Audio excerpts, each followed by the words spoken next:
If anti-Blackness is everywhere, then why are we bothering to leave the United States? Why is there this movement, this Black migration, this exodus, this Blacksit of Black people from the United States of America to countries all over the world? Let's talk about that today. And let's talk about where people are going. And let's talk about what life looks like in these other places that also have the same quote unquote anti-Blackness that you are living in the United States of America. Hi, my name is Stephanie Perry. I'm a house sitter. I'm the creator of House Sitter School. I'm the co-creator of Exodus Summit. I live in Bogota, Colombia. Now, I'm in my parents' house in exotic Dover, Delaware. Thanksgiving is coming up, so I'm with them for a few more days. But let's talk about this. I made a really good video maybe 2 weeks ago about the next Black migration and how the next Black migration has already started. And sociologists and anthropologists will study this time and will count the next Black migration. And whenever they decide it starts in the books, that date has already passed, right? We've already passed the time when we'll see a mass exodus of where we see the start of the mass exodus of Black Americans from the United States to other places around the world. And a lot of times when people start talking about how the United States of America is not a place where they can thrive, the response that you get, and the response that you get only from Black people, is anti-Blackness is everywhere. Racism is everywhere. You're just going to go from one place to the next. Why not just stay here and fight?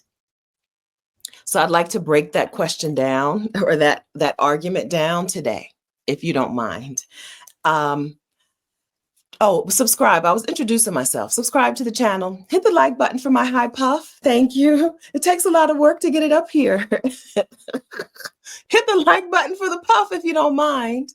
And subscribe to my channel if you're at all interested in this conversation. Exodus Summit and this YouTube channel, my YouTube channel, are communities or movements for Black women who are interested in moving abroad, whether that move is a permanent move, a temporary move, a sabbatical, a try it and see, spend a whole lot of time bopping around the world, move to one particular place. It doesn't matter which one of those appeals to you. If any of those things appeal to you, subscribe to my channel, hit the bell and turn on notifications as well, so you'll be notified when I post a new video or when I go live. Welcome. Okay, where do I want to start? I'm going to break this down. So anti-Blackness is everywhere. So wherever you go, there's no place that you can go and not experience it. So why not stay and fight? Okay, so I've got three parts to this video, at least. Anti-Blackness is everywhere. Let's start there.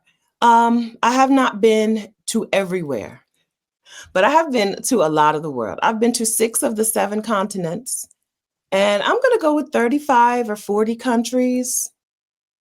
That's not an astronomical number, but it's not nothing. I've been to a lot of places, and I get to travel very slowly. So I've spent a significant time in a lot of those places, right? Some of these countries, some places I've stayed for 2 years, right?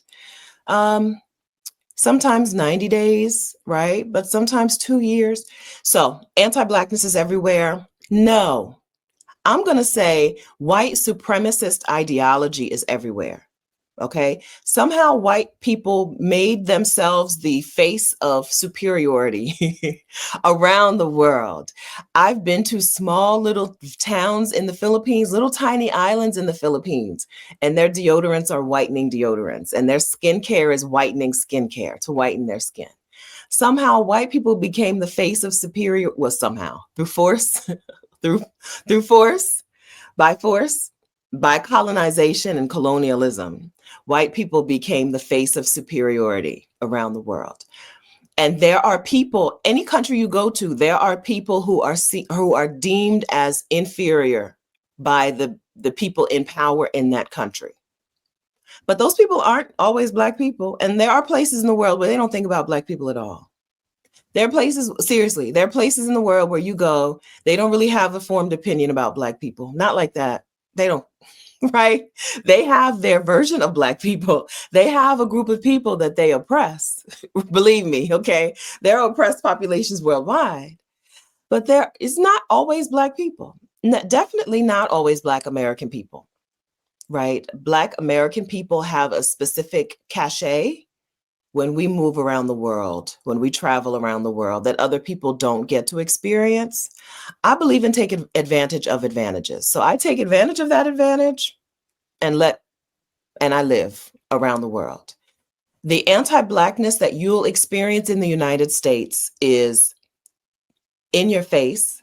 It's every day affecting you, and it affects so many parts of your life that you don't even feel it, right?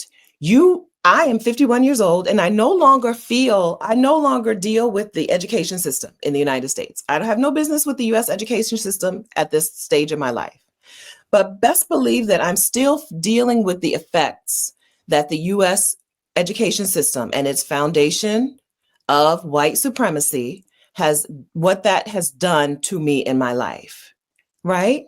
I probably would not, most of us could not sit down and list out all of the ways that white supremacy in the United States, that capitalism in the United States, that anti-Blackness specifically, racism, yes, and anti-Blackness more specifically, have impacted us in our lives in the United States, and the way that they have such a long-lasting impact. You cannot quantify it. You can't quantify it. But what you can do is go to a place where they don't really care about, they don't really care about you and what you're doing. They assume you're an American and you have American dollars, and they're going to treat you fine, maybe great. They might treat you great. The anti-Blackness that we experience in the United States is so pervasive that we don't often see it until you see other people treating you better or other people not expressing that. Let me see if I can give you some good examples. Just a basic example is that people expect me in the United States to do work for them. Like just moving about my day, people expect me to answer questions for them, to help them. You might not see that as anti-Blackness, right? But it's rooted in anti-Blackness. People expect me to be a helpful person. It's only because of slavery, right? The only reason everyone in the United States of America, when they see me, expects that I will be a helpful person is that they know that the entire country was built on my back. The entire country, the entire economy was built on the backs of people who looked just like me. And so when they see me, they see worker, they see laborer, they see the help.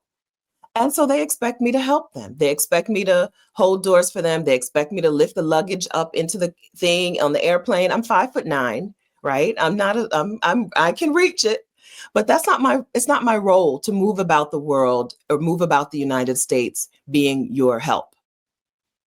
And that's the thing that people just don't expect anything from me in other parts of the world. In Bogota, Colombia, people do not expect me to do anything out of the way. Now, Bogota, Colombia is a city where people operate in community with each other. And so they do expect people to, do for each other there's a standard level of we are in community with each other that I'm not used to as an American.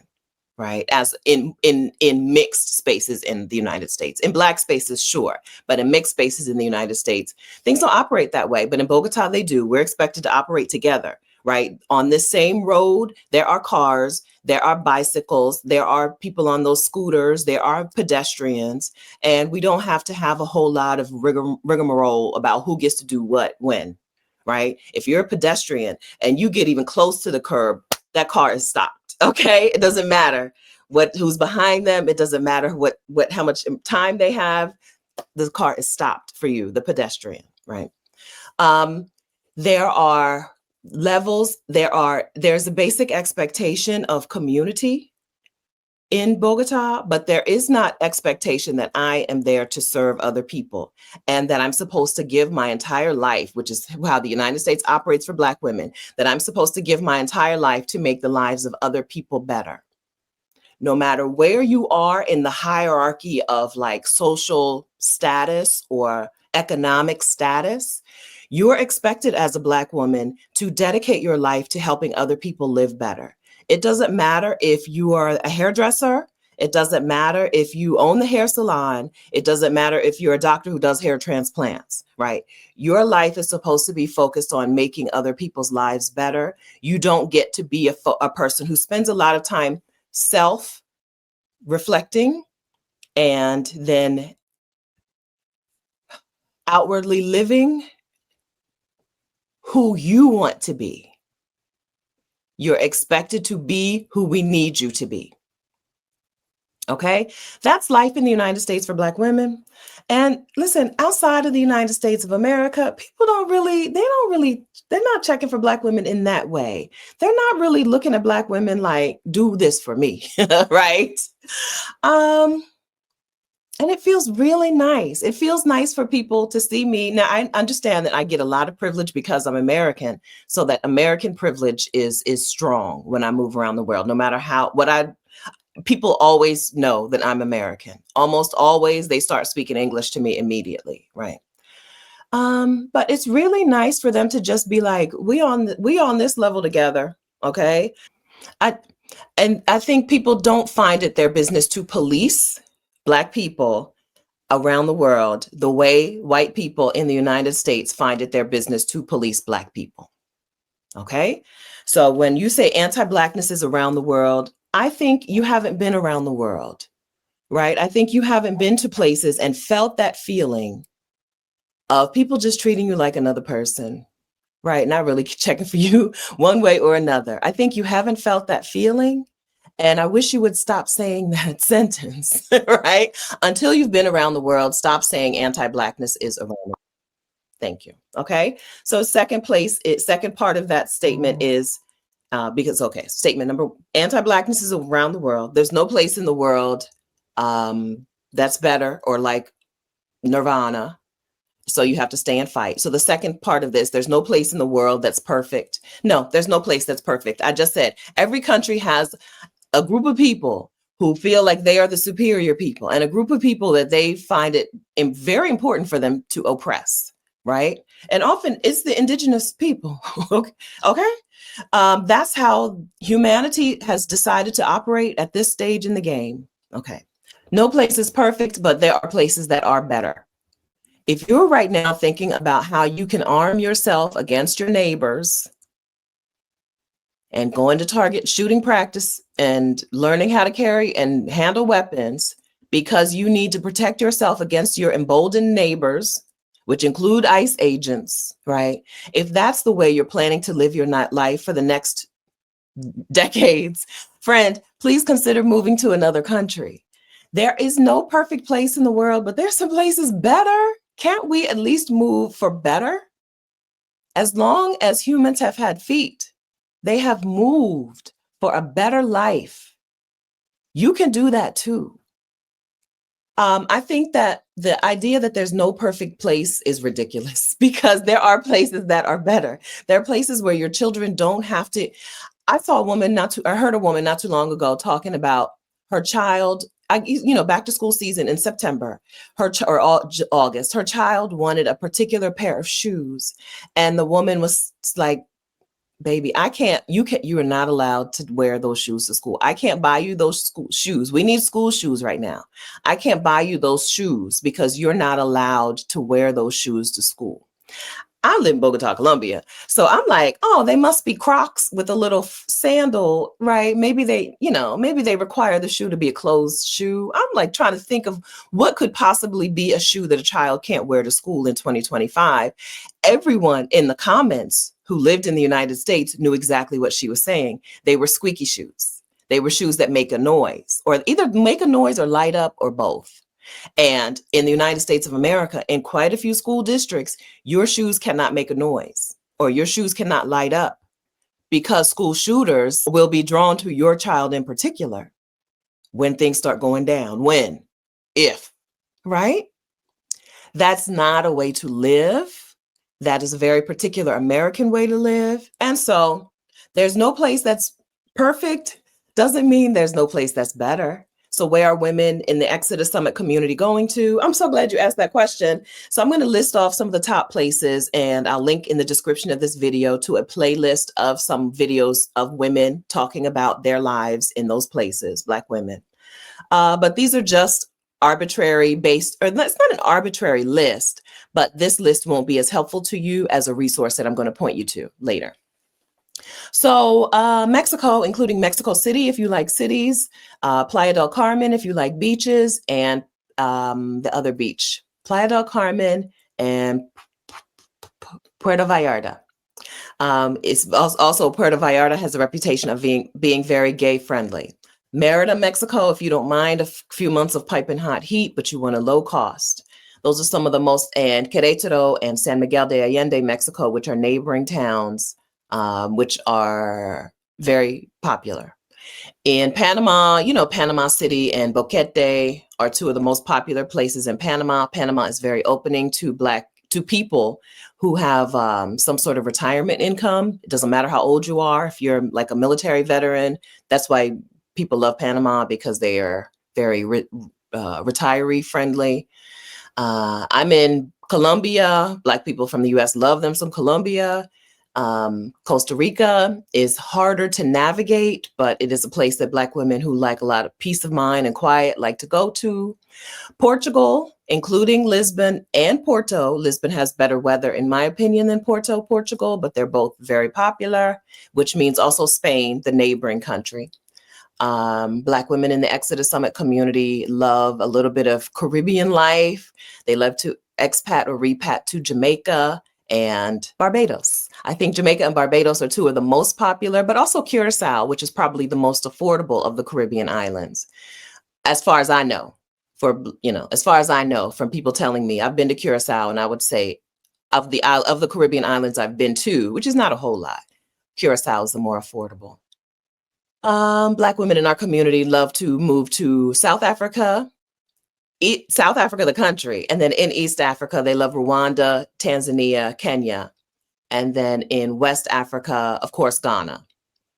And then Southeast Asia, friend. Okay, so Southeast Asia, I'm just going to call Southeast Asia, because whether it's Thailand, Cambodia, Malaysia, Indonesia, Vietnam, which when women say they move to Vietnam, they often mean they just visit over and over and over again. But Vietnam, those are places that Black women love and Black families love because of the affordability, because of the good weather, the good food, the good healthy lifestyle, all of those, Southeast Asia. Okay, so there's no place that's perfect. Okay, but you can find a place that's a whole lot better. The final part of this argument that I would like to have a conversation about is that, so we should stay and fight. Anti-Blackness is everywhere. No place is perfect, so we should just stay here and fight. No, this is not our fight. The United States of America is not our fight. I think people feel like in the United States of America, we are like South Africans. Nelson Mandela is released from prison and he becomes the president of South Africa, and life is better. But we're not the South Africans in that story. Okay, we're the Indians. South Africa has a lot of people of Indian descent. We're the Asians in the story who are workers. We're not the indigenous people, and we're not the white people. We're not the colonizer, but we're not the indigenous. If you're a Black person and you say we're indigenous, we're the indigenous people, leave this video. This is not for you, okay? This channel is for Black Americans or for Black people who are very glad to be of African descent, okay? If you're a Black person who totally if you're an Africa denier, do we have a word for this? If you're an Africa denier, this is not for you, okay? Because how can you be Black if you're not of African descent? This is for Black people. I say it in every video title. This is not for you, okay?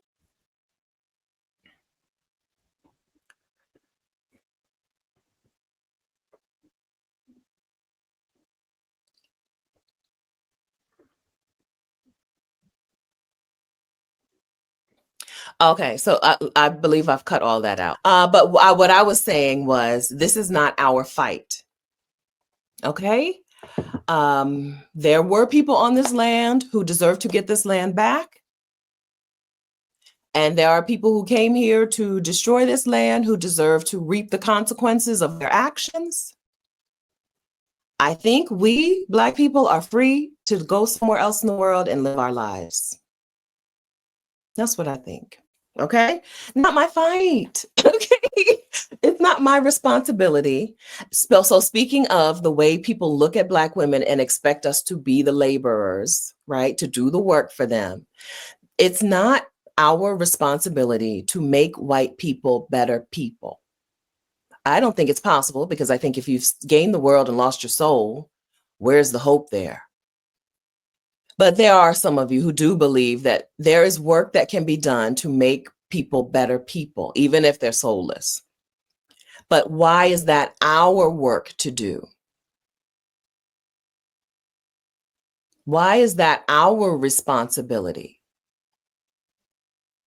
Why can't the versions of white American people who do have some soul and some sense and some decency, why can't they do that work? Call me when y'all are healed, right? Call me when y'all have made reparation.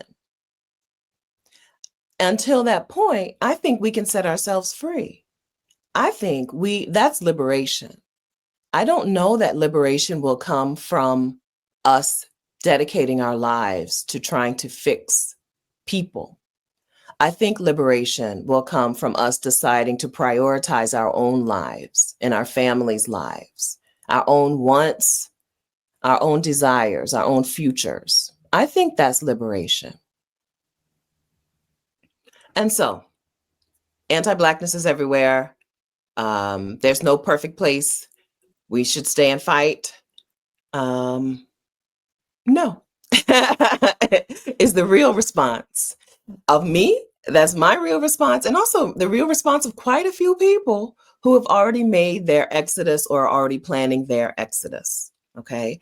I'm going to link to some videos in the description of this video on how you can plan your own exodus if you feel like you want to be part of this migration.